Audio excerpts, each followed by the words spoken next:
BBS third year तथा MBS third semester अंतर्गत taxation सब्जेक्टमा भ्यालु एडेड ट्याक्स भ्याट च्याप्टरमा छौँ हामी र यस च्याप्टरमा मैले यहाँहरूलाई भ्याटसँग सम्बन्धित केही कन्सेप्चुअल कुराहरू र सँगसँगै भ्याटसँग सम्बन्धित प्रब्लमहरू सल्युसन गर्दा कसरी सल्युसन गर्ने भन्ने कुरा सिकाउँछु। र आजको क्लासमा जाउँ सबभन्दा सुरुमा त हामी भ्याट भनेर कस्तो किसिमको ट्याक्सलाई बुझ्ने त भ्यालु एडेड ट्याक्स भन्छ हैन। अब यो भ्यालु एडेड ट्याक्स भनेको कस्तो ट्याक्स हो हैन, यतातर्फ जाउँ हामी। भ्यालु एडेड ट्याक्स भनेको एक किसिमको इन्डाइरेक्ट ट्याक्स हो। VAT is an indirect tax. It is an improved and modified form of sales tax.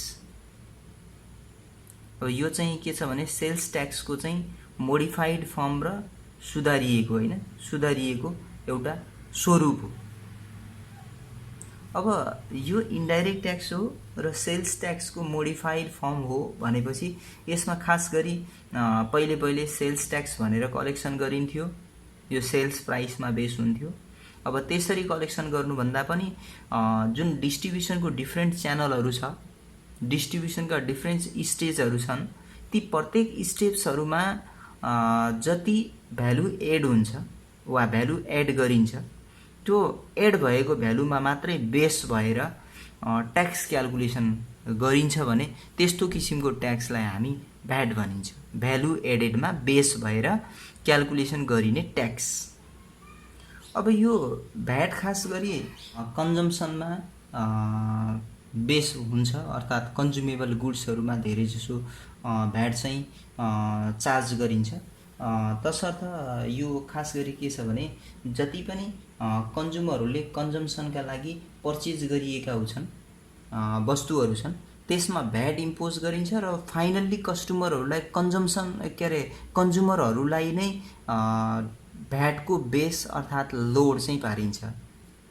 र हुन त थ्योरिटिकल्ली भन्ने बेलामा हामी के भन्छौँ भने भ्याट भनेको डिफ्रेन्ट डिस्ट्रिब्युसन च्यानलको डिफ्रेन्ट स्टेजेसहरूमा कलेक्सन गरिन्छ भने तापनि त्यसको फाइनल्ली लोड कसलाई पर्छ त भन्दा कस्टमरलाई पारिएको हुन्छ। र भ्याटले क्यास्केडिङ इफेक्टलाई इग्नोर गर्छ अर्थात् रिमुभ गर्छ भन्छ। दोहोरो ट्याक्स लाग्ने सिस्टमलाई चाहिँ रिमुभ गरेको छ। तसर्थ भ्याट भनेको एउटा चाहिँ मोडिफाइड फर्म पनि हो, इम्प्रुभ फर्म पनि हो, इम्प्रुभ सेल्स ट्याक्सको फर्म पनि हो भनेर डिफाइन गरेको छ। सँगसँगै भ्याटका मेरिट र डिमेरिटतर्फ लागौँ।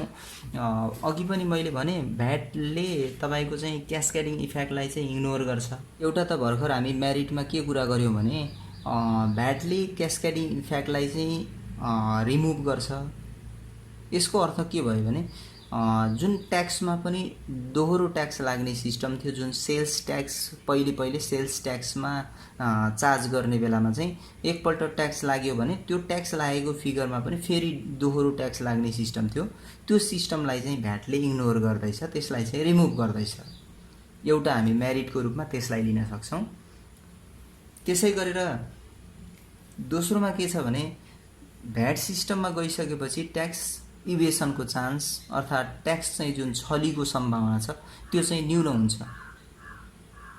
यसलाई पनि हामी चाहिँ यसको भ्याटको चाहिँ मेरिटको रूपमा चाहिँ एक्सप्लेन गर्न सकिन्छ।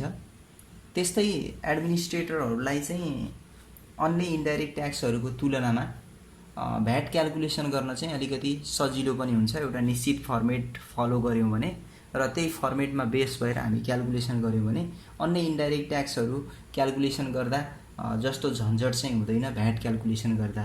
यो पनि यसको भ्याटको चाहिँ मेरिट अन्तर्गत देखाउन सकिन्छ। त्यसै गरी भ्याटमा चाहिँ भ्याट अन्तर्गत जो रजिस्टर भएर भ्याट अन्तर्गत चाहिँ दर्ता भएका हुन्छन् त्यस्ता प्रत्येक नागरिकहरूले, प्रत्येक व्यक्तिहरूले के गर्नुपर्ने हुन्छ त भन्दा भ्याट नियमित रूपमा तिर्नुपर्ने हुन्छ। तसर्थ यो भ्याट सिस्टम अन्तर्गत मास पार्टिसिपेसन हुन्छ ट्याक्स पेयरहरूको पनि भन्न सकिन्छ। यी जति पनि कुरा गऱ्यौँ हामी यो सब भ्याटका मेरिटहरू अन्तर्गत पर्छन् भने त्यसै गरी भ्याटका केही डिमेरिटहरू पनि छन्। भ्याटका डिमेरिटहरू भन्ने बित्तिकै हामी केलाई बुझ्नुपर्छ भने अब क्याल्कुलेसन गर्न त सिम्पल छ जान्यो भने, तर जानेन भने फेरि के छ भने यो क्याल्कुलेसन गर्नको लागि, बुझ्नको लागि जो नयाँ व्यक्ति छ त्यो व्यक्तिलाई चाहिँ यो भ्याट सिस्टमलाई बुझ्न नै अप्ठ्यारो हुन्छ। एउटा कुरा त एडमिनिस्ट्रेटरहरूलाई जो क्याल्कुलेसन गरिरहेछ उसलाई चाहिँ सजिलो छ, सिम्पल छ। तर अब जसले भ्याट सिस्टमको बारेमा बुझेको छैन उसले सजिलै भ्याट सिस्टमको बारेमा, भ्याट क्याल्कुलेसनको बारेमा बुझ्न सक्दैन। तसर्थ के भन्न सकिन्छ भने it is complex to understand भन्न सकिन्छ। त्यसै गरेर भ्याट सिस्टम चाहिँ जुन भ्याट सिस्टम छ त्यसलाई फुल्ली एप्लाइड गर्नु पर्यो भने यो के हुन्छ त भन्दा बढी खर्चिलो प्रकृतिको मानिन्छ। भ्याट सिस्टमलाई इम्प्लिमेन्ट गर्नु भनेको चाहिँ अलिकति कस्टली मानिन्छ। यो पनि यसको डिमेरिट अन्तर्गत, बेफाइदा अन्तर्गत उल्लेख गर्न सकिन्छ। त्यसै गरेर यो भ्याट सिस्टमलाई सक्सेसफुल्ली इम्प्लिमेन्ट गर्नका लागि, भ्याट सिस्टमलाई एप्लाई गर्नका लागि चाहिँ के छ भन्नुहुन्छ भने कस्टमरहरू जो कन्ज्युमरहरू हुन्छन् उनीहरूमा कन्सियसनेस हुनुपर्छ, सिटिजनमा कन्सियसनेस हुनुपर्छ, सचेतना हुनुपर्छ। तब मात्रै यो भ्याट सिस्टम फुल्ली एप्लाइड गर्न सकिन्छ। अन्यथा भ्याट सिस्टममा पनि के हुन्छ भने कर छलीसँग सम्बन्धित विभिन्न एक्टिभिटिजहरू हुन सक्छन्।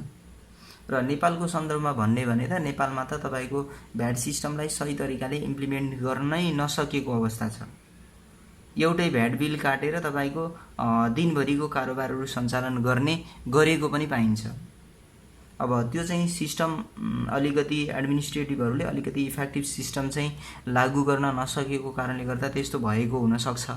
तर के छ भने कुनै पनि डेटको भ्याट बिल चार्ज गर्यो वा भ्याट बिल काट्यो र त्यो पिरियडको चाहिँ हामी जति पनि कारोबार, दिनभरिको कारोबारहरू छ त्यो सबै कारोबारहरू चाहिँ एउटै भ्याट बिलको माध्यमबाट चाहिँ कारोबारहरू गरिरहेको पाइन्छ। यो कारणले गर्दा के हुनसक्छ त भन्दा सरकारले जति रियलमा ट्याक्स कलेक्सन गर्नुपर्थ्यो, भ्याट कलेक्सन गर्नुपर्थ्यो त्यति कलेक्सन गरिरहेको अवस्था छैन। यो हामीले यो भ्याटसँग सम्बन्धित केही लिमिटेसनहरूको कुरा र मेरिटहरूको कुरा, मेरिट र डिमेरिटहरूको कुरा गऱ्यौँ। यो कुराहरू, यो सामान्य कन्सेप्ट दिँदै म आजको क्लासमा यहाँहरूलाई भ्याट क्याल्कुलेसन गर्नको लागि कस्तो किसिमको स्ट्रक्चर फलो गर्छौँ र कसरी हामी भ्याट क्याल्कुलेसन गर्छौँ त भन्नेतर्फ म थोरै यहाँहरूलाई मोड्छु।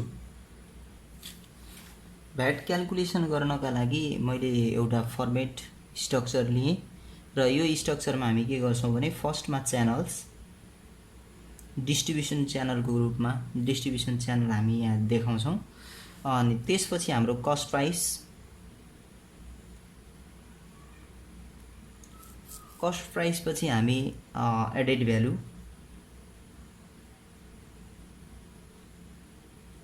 अब एडेड भ्यालु भित्र हामी के गर्छौँ भने एउटा एक्सपेन्सेसको कलम र एउटा एक्सपेन्सेस र अर्को प्रफिटको कलम देखाउँछौँ। यसरी अलग अलग देखाउँदा पनि हुन्छ र अलग अलग नदेखाइकन हामी एकै ठाउँमा लेख्दा पनि केही फरक पर्दैन, सिंगल कलममा देखाए पनि केही फरक पर्दैन। र त्यसै गरेर हाम्रो कस्ट प्राइसमा यो एडेड भ्यालुलाई हामी एड गर्यौँ भने यो हाम्रो सेलिङ प्राइस आउँछ। सेलिङ प्राइस एक्सक्लुसिभ भ्याट, जसमा भ्याट समावेश छैन। यो सेलिङ प्राइस एक्सक्लुसिभ भ्याटमा बेस भएर हामी यहाँ भ्याट क्याल्कुलेसन गर्छौँ। भ्याट भने 13%, हामी यो एक्सक्लुडिङ भ्याटको गर्नुपर्ने हुन्छ। र त्यसपछि यो भ्याटलाई हामी सेलिङ प्राइस एक्सक्लुसिभ भ्याटमा एड गर्छौँ र त्यसरी प्राप्त भएको सेलिङ प्राइस इन्क्लुसिभ भ्याट आउँछ। र यसरी सेलिङ प्राइस इन्क्लुसिभ भ्याट प्राप्त भइसकेपछि हामी VAT payable to government, Nepal गभर्मेन्टलाई पेबल तिर्नुपर्ने चाहिँ भ्याट कति छ त, कति हुन्छ त डिफ्रेन्ट स्टेजेसहरुमा, त्यो चाहिँ हामी यहाँ क्याल्कुलेसन गरेर निकाल्छौँ। अब हामी सुरुवात कहाँबाट गरौँ भने च्यानलहरू कस्तो कस्तो च्यानलहरू हुनसक्छ त्यो च्यानलहरूलाई चाहिँ हामी यहाँ देखाउनु पर्ने हुन्छ। सबभन्दा सुरुमा हामी इम्पोर्टरको कुरा गर्छौँ। सबभन्दा सुरु हामी इम्पोर्टरको कुरा गर्छौँ। इम्पोर्टर, अब इम्पोर्टरले बाहिरबाट इम्पोर्ट गरेर ल्याउँछ र इम्पोर्टरले म्यानुफ्याक्चररलाई अर्थात् प्रड्युसरलाई बिक्री गर्छ। तसर्थ यहाँनिर मैले इम्पोर्टर टु प्रड्युसर, इम्पोर्टरले प्रड्युसरलाई सोल्ड गर्छ भन्ने एजम्सन। त्यसपछि हामी प्रड्युसरले होलसेलरलाई सोल्ड गर्छ भन्ने, जो हाम्रो च्यानल चाहिँ क्वेसनमा दिए अनुसार हुन्छ, सधैँ यसै अनुसार च्यानल बन्छ भन्ने नसम्झिनु होला।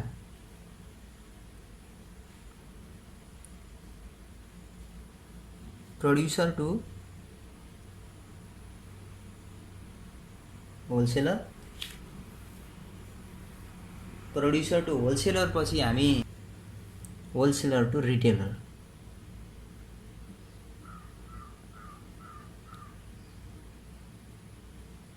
Wholesaler to retailer, then retailer to final consumer, retailer to consumer, जसले यो कन्ज्युमेबल गुड्स कन्ज्युम गर्छ। फाइनल्ली अघि पनि हामी कुरा गरेका थियौँ, फाइनल्ली यो भ्याटको लोड चाहिँ कसलाई पर्छ त भन्दा कन्ज्युमरमा नै थुपेरिन्छ, अर्थात् कन्ज्युमरलाई यसको भार चाहिँ कन्ज्युमरमा पर्ने हुनाले यो कन्ज्युमर कन्जम्सन ट्याक्स पनि यसलाई भनिन्छ हैन, कन्जम्सन ट्याक्स पनि भन्छ यसलाई। अब यो इम्पोर्टरले बाहिरबाट कतिमा पर्चेज गरेर ल्यायो त, त्यो बाहिरबाट किनेको प्राइसलाई हामी यहाँ देखाउँछौँ र यो फिगर छैन भने हामी अन्य कुनै ठाउँको फिगर दिएको हुन्छ त्यसलाई हामी उल्टो क्याल्कुलेसन गरेर पनि, र त्यो क्याल्कुलेसन गरेर हामी यहाँसम्म पुग्नुपर्ने हुन्छ। यो इम्पोर्टरले कहाँबाट किनेर ल्यायो भन्ने कुरा हुँदैन र इम्पोर्टरले कतिमा किन्यो भन्ने कुरा हुन्छ, र यसले कसैलाई यो स्टेजेसमा कसैलाई पनि सोल्ड गरे हुँदैन। तसर्थ यहाँ एक्सपेन्सेसमा, प्रफिटमा, सेलिङ प्राइसहरूमा केही पनि देखाउनु पर्दैन। र इम्पोर्टरले यदि बाहिरबाट यो गुड्स चाहिँ इम्पोर्ट गरेर ल्याउँदा भ्याट तिरेको छ भन्छ भने यहाँनिर हामी भ्याट देखाउँछौँ, र भ्याट तिरेको छैन भन्छ भने त्यति बेला हामी यहाँ भ्याट तिर्दैनौँ।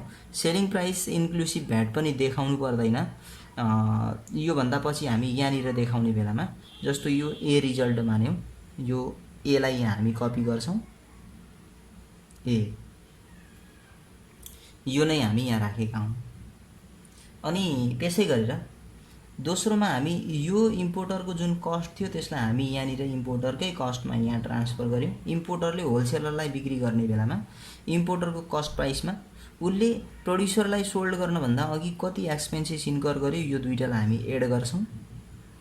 यसमा बेस भएर हामी प्रफिट क्याल्कुलेसन गर्छौँ।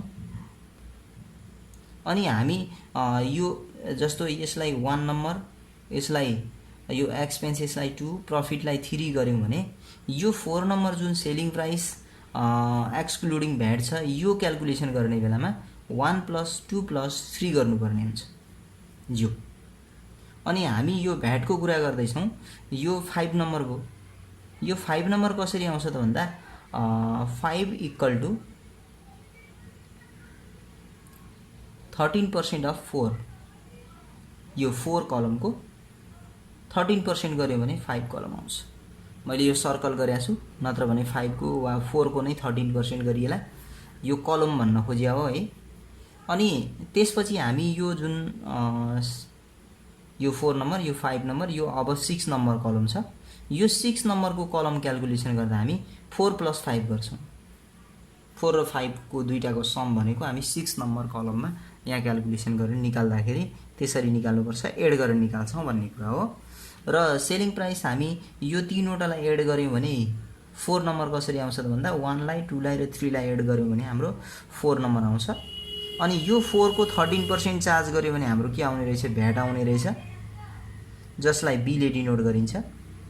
इन्क्लुडिङ भ्याट भने यो दुईटालाई जोड्नु पर्यो। अब 4 र 5 लाई एड गऱ्यौँ भने यहाँको रिजल्ट आउँछ। अब हामी यहाँ VAT payable to the government निकाल्ने बेलामा के गर्छौँ, यो रिजल्ट कसरी आउँछ त भन्दा बी - ए गरेर, यो बीबाट ए लाई घटाएर जति आउँछ त्यो फिगरलाई हामी यहाँ देखाउनु पर्ने हुन्छ। अब हामी प्रड्युसर टु होलसेलरमा जाँदा अब यहाँको कस्टलाई हामी तल ट्रान्सफर गर्ने होइन, पहिलो स्टेजमा मात्र इम्पोर्टरकै कस्ट भएको हुनाले यसलाई यहाँ ट्रान्सफर गऱ्यौँ भने अब हाम्रो जुन इम्पोर्टरले प्रड्युसरलाई सोल्ड गरेको प्राइस छ यो फिगर एक्सक्लुडिङ भ्याट, जसमा भ्याट समावेश छैन, यो भ्याट समावेश नभएको फिगरलाई यहाँ ट्रान्सफर गरिन्छ। किनकि अघि सुरुमा पनि भनेका छौँ हामी यो डबल ट्याक्स सिस्टम अर्थात् क्यास्केडिङ इफेक्टलाई चाहिँ भ्याट सिस्टमले इग्नोर गरेको छ भनेका छौँ। यो यसको अर्थ के हो भने यसमा सेलिङ प्राइस एक्सक्लुडिङ भ्याट, यसमा भ्याट समावेश छैन, तसर्थ हामी यो फिगरलाई यहाँ ट्रान्सफर गऱ्यौँ। यदि भ्याट समावेश भएको फिगरलाई यहाँ ट्रान्सफर गर्थ्यौँ भने यो भ्याटमा पनि फेरि दोस्रो स्टेजेसमा 13% भ्याट चार्ज हुन्थ्यो। त्यति बेला चाहिँ जुन क्यास्केडिङ इफेक्टको रुल छ त्यो अनुसार चाहिँ हुँदैन थियो, डबल ट्याक्स भएको मानिन्थ्यो। तसर्थ हामी यो एक्सक्लुडिङ भ्याटलाई यहाँ ट्रान्सफर गर्छौँ। फेरि हामी यो प्रड्युसरले होलसेलरलाई सोल्ड गर्ने बेलामा कति एक्सपेन्सेस इन्कर गरेको छ त्यसलाई एड गर्छौँ। फेरि हामी प्रफिट क्यालकुलेसन गर्छौँ र यो तीनवटैलाई एड गऱ्यौँ भने हाम्रो एक्सक्लुडिङ भ्याट आउँछ। यसमा बेस भएर हामी 13% गऱ्यौँ भने यहाँनिर हामी सी रिजल्ट प्राप्त गर्छौँ। र यो दुईवटा कलम 4 र 5 लाई एड गऱ्यौँ भने हाम्रो 6 हुन्छ। यो 5 नम्बर कलम हो, यो 5 नम्बर कलम। 4 र 5 लाई एड गऱ्यौँ भने 6 हुन्छ, यो हामी पत्ता लगायौँ। त्यसपछि हामी अब यहाँनिर VAT payable to the government निकाल्न सी माइनस बी गर्नुपर्ने हुन्छ, सी माइनस बी। त्यस्तै हाम्रो यहाँ पनि यो प्रड्युसर टु होलसेलरको स्टेजेसमा पनि यो हाम्रो के छ भने सेलिङ प्राइस एक्सक्लुडिङ भ्याटको फिगरलाई नै ट्रान्सफर गर्नुपर्ने हुन्छ। अब फेरि यो स्टेजेसमा पनि होलसेलरले कति एक्सपेन्सेस इन्कर गरेको छ यसलाई एड गर्छौँ। त्यसको आधारमा प्रफिट क्यालकुलेसन गर्छौँ। यो तीनवटैलाई टोटल गऱ्यौँ भने हाम्रो सेलिङ प्राइस एक्सक्लुसिभ भ्याट आउँछ र यसको हामी 13% गऱ्यौँ भने फेरि हाम्रो भ्याट क्यालकुलेसन हुन्छ, जसलाई डीले डिनोट गऱ्यौँ। र हामी यो 4 कलम र 5 कलमलाई एड गऱ्यौँ भने 6 कलम प्राप्त हुन्छ। अब हामी यहाँनिर लास्टको VAT payable to the government calculation गर्नु पऱ्यो भने यो डी माइनस सी गर्नुपर्ने हुन्छ। फेरि हामी यो सेलिङ प्राइस एक्सक्लुसिभ भ्याटलाई हामी रिटेलरको स्टेजमा ट्रान्सफर गर्छौँ र यहाँ हामी ट्रान्सफर गऱ्यौँ। फेरि रिटेलरले फाइनल कन्ज्युमरलाई सोल्ड गर्नुभन्दा पहिला के एक्सपेन्सेसहरू इन्कर गर्छ त्यसलाई प्लस गर्छौँ, अनि प्रफिट क्यालकुलेसन गर्छौँ र यो तीनवटै कलमलाई एड गऱ्यौँ भने 4th नम्बरको कलम आउँछ र यसको हामी 13% चार्ज गर्छौँ, जसलाई हामी ईले डिनोट गर्छौँ। र त्यसपछि हामी यो दुईवटालाई एड गऱ्यौँ भने 4 र 5 लाई एड गऱ्यौँ भने 6 नम्बर कलम आउँछ र हामी VAT payable to the government calculation गर्नु पऱ्यो भने ई माइनस डी गरिन्छ, ई माइनस डी गरिन्छ। यो तरिकाबाट हामी सरकारलाई कति भ्याट तिर्नुपर्छ त, प्रत्येक स्टेजमा कति कति भ्याट तिरिन्छ भन्ने कुरा, अनि प्रत्येक स्टेजेसको चाहिँ तपाईँको कस्ट प्राइस कति छ, सेलिङ प्राइस कति छ, सेलिङ प्राइस इन्क्लुडिङ भ्याट कति छ, भ्याटको एमाउन्ट चाहिँ टोटल कति पेमेन्ट गरिएको छ त डिफ्रेन्ट स्टेजेसहरूमा, यो सब हामी क्यालकुलेसन गर्न सकिन्छ। त्यस्तै एडेड भ्यालु जुन हाम्रो प्रफिट र एक्सपेन्सेसको एड छ, यो एडेड भ्यालु क्यालकुलेसन जस्तो होलसेलरले कति भ्यालु एड गरेको छ त भन्ने कुरा पनि क्यालकुलेसन गर्न सकिन्छ। र अर्को तरिकाबाट हामी VAT payable to the government calculation गऱ्यौँ भने यो निकाल्नु पऱ्यो भने हामी सिधै के गर्छौँ भने यो 2 नम्बर 3 नम्बर दुईवटा कलम छ, यो दुईवटा कलमलाई हामी एड गर्छौँ र यो दुईवटा कलमलाई एड गरेर त्यसको हामी 13% चार्ज गऱ्यौँ भने यो हाम्रो फिगर आउँछ सुरुको कलममा बाहेक। सुरुको कलममा हामी ट्याक्स पेमेन्ट गरेको छ भने त्यो हामी खालि भ्याट कलममा मात्रै देखाउने हुनाले यो भ्याट कलमकै हामी 13% भ्याट कलमकै हामी यहाँ ट्रान्सफर गरेका हौँ र सेकेन्ड रोदेखि चाहिँ हामी त्यसै गरेर यो दुईटा एडेड भ्यालु जति भएको छ त्यो एडेड भ्यालुमा बेस भएर हामीले भ्याट क्यालकुलेसन गर्नुपर्ने हुनाले यो एडेड भ्यालुको समको हामी 13% गऱ्यौँ भने यो VAT payable to the government calculation गर्न सकिन्छ।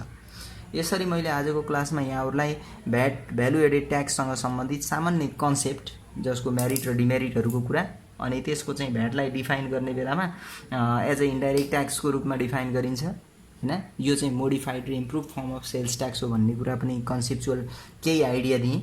र सँगसँगै मैले भ्याट क्यालकुलेसन गर्ने बेलामा कसरी भ्याट क्यालकुलेसन गरिन्छ, कस्तो किसिमको फर्मेटहरू फलो गरिन्छ भन्ने कुरा यहाँहरूलाई आजको क्लासमा प्रस्तुत गरेँ र यस्तै भ्याटसँग सम्बन्धित प्रब्लमहरू लिएर र त्यसलाई चाहिँ सल्युसन गर्ने गरेर म अर्को क्लासमा उपस्थित हुने नै छु। तबसम्मका लागि यहाँहरू समक्षबाट बिदा हुन्छु। हस्त नमस्ते।